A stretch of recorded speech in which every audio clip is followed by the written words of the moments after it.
السلام علیکم dear friends, آج کی ویڈیو میں ہم بات کریں گے کہ ہم بچوں کے جذبات کو کیسے زخم دے رہے ہیں، اس کے نقصانات کیا ہوتے ہیں، اس کی علامات کیا ہیں اور اس کو ہینڈل کیسے کیا جا سکتا ہے۔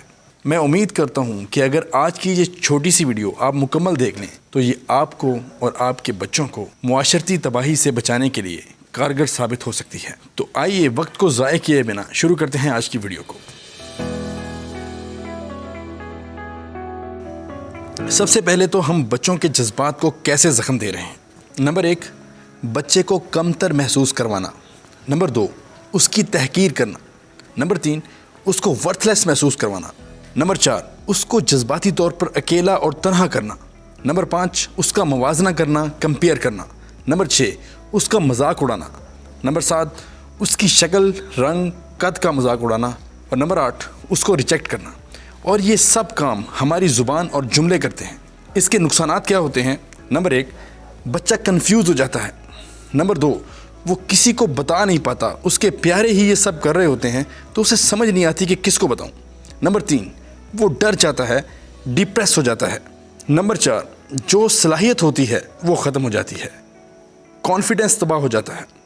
نمبر 5، شادی شدہ زندگی میں اچھے تعلقات نہیں بنا پاتا۔ نمبر 6، سوشل ہونا پسند نہیں کرتا۔ نمبر 7، ان کو محبت نہیں ملی ہوتی تو مس یوز ہوتے ہیں، جیسا کہ کسی غیر لڑکے یا لڑکی سے دوستی کرنا۔ اور نمبر 8، اپنی سیلف ریسپیکٹ کو گرا کر اپنے شوہر یا بیوی کے لیے حد سے زیادہ کام کرتے ہیں کہ کسی طرح مجھے محبت مل جائے۔ اب دیکھتے ہیں کہ اس کی علامات کیا ہیں، یعنی آپ کو کیسے پتہ چلے گا کہ میرا بچہ اس چیز کا شکار ہو چکا ہے۔ تو نمبر 1، بچے کرنے والا کام مثلاً پڑھائی وغیرہ چھوڑ دیتے ہیں۔ نمبر 2، آپ کا بچہ بہت غصہ کرتا ہے۔ نمبر 3، بہت خوف زدہ رہتا ہے۔ نمبر 4، کانفیڈنس کی کمی ہوتی ہے۔ نمبر 5، اسکول سے چھٹیاں کرنا شروع کر دیتا ہے۔ نمبر 6، گھر سے بھاگ جاتا ہے یا بھاگنا چاہتا ہے۔ نمبر 7، بچہ گھر کی بجائے اسکول یا ہاسٹل میں رہنا پسند کرتا ہے۔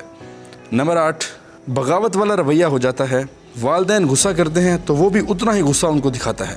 اور نمبر 9، اور زیادہ تشویش والا مسئلہ ہو تو معاملہ سیلف ہارم اور خودکشی کی کوشش تک چلا جاتا ہے۔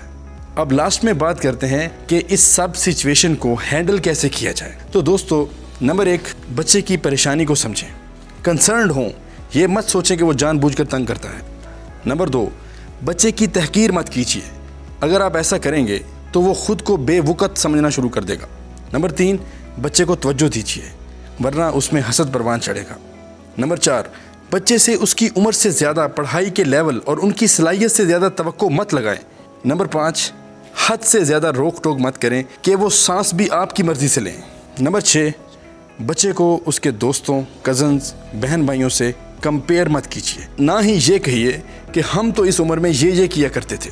نمبر 7، آپ بچے کو بڑی محنت سے آداب، ایٹیکیٹس سکھاتے ہیں، پڑھاتے ہیں، مگر پھر بھی وہ الٹ کر رہا ہے، تب بھی آپ کو نہ اس کو مارنا ہے، نہ ایموشنل ابیوز کرنا ہے، بلکہ آپ کو پیرنٹنگ سیکھنی ہے، کیا وجہ ہے کہ وہ ایسے کر رہا ہے اور کیسے ہینڈل کروں۔ نمبر 8، بچے کی عزت نفس کا خیال رکھیں، کسی تیسرے شخص کے سامنے ایسی بات نہ کریں جس میں اس کی بے عزتی کا پہلو ہے۔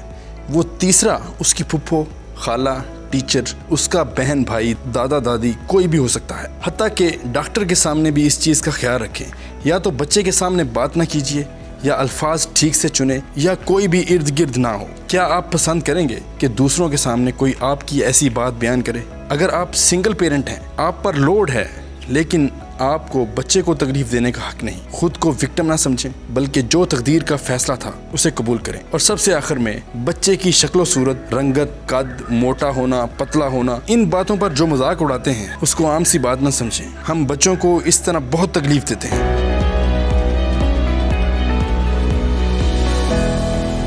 بچوں کی تعلیم و تربیت اور علمی و ادبی ویڈیوز دیکھنے کے لیے ہمارا channel the art of teach subscribe کیجئے اور ساتھ والا بیل آئیکن کا بٹن دبانا مت بھولیے گا تاکہ ہر آنے والی اپڈیٹ آپ کو بآسانی ملتی رہے۔